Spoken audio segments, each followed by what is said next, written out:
वज़ीर आला के चंद्रशेखर राव ने एक बार फिर आरटीसी मुलाजिमीन के लिए अपनी नवाजिशों की बरसात की है। केसीआर ने तहरीक तेलंगाना में बढ़ चढ़कर हिस्सा लेते हुए रियासत की तश्कील में शिरकतदारी पर आरटीसी मुलाजिमीन को खुशखबरी सुनाई है। वज़ीर आला केसीआर ने कानून साज असेंबली में बजट मुबाहिस के दौरान खिताब कर रहे थे। उन्होंने कहा कि तहरीक तेलंगाना में तमाम मुलाजिमीन तंजीमों से हिस्सा लिया था, जबकि तहरीक के दौरान आरटीसी मुलाजिमीन का किरदार नाकाबिल फरामोश है। केसीआर ने कहा कि आरटीसी मुलाजिमीन को खौफजदा होने की जरूरत नहीं है। उन्होंने कहा कि हम आरटीसी की हिफाजत कर रहे हैं। बजट में 3000 करोड़ रुपए मुख्तस किए गए हैं और हर महीना फंड्स जारी किए जा रहे हैं। जिस तरह से हमने सरकारी मुलाजिमीन की तनख्वाहों में इजाफा किया है, इस तरह से हम आरटीसी मुलाजिमीन की तनख्वाहों में भी इजाफा करेंगे। उन्होंने कहा कि वज़ीर ट्रांसपोर्ट से तबादले ख्याल के बाद जल्द ही कोई फैसला लिया जाएगा। वज़ीर आला केसीआर ने वाज़ेह किया है कि किसी को भी इसकी फिक्र करने की जरूरत नहीं है।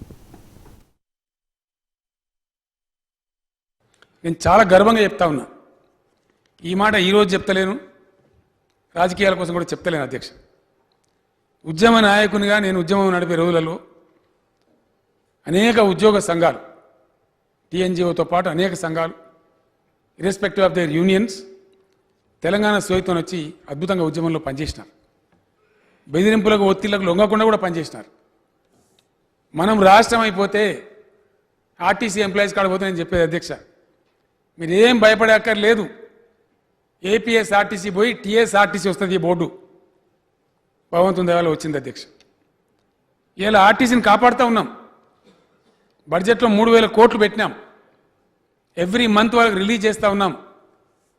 దాన్ని ఇంకా కూడా ఫర్దర్ కాపాడడానికి అవసరమైన స్టెప్స్ తీసుకుంటాం. వాళ్ళు కూడా కొద్ది గొప్ప వేతనాలు పెంచుతాం అధ్యక్ష. నేను రవాణా శాఖ మంత్రి గారితో మాట్లాడి షార్ట్ పీరియడ్లో అందరికీ పెరిగింది సార్, మాకు పెరగాలని వాళ్ళు విజ్ఞప్తి చేసినారు.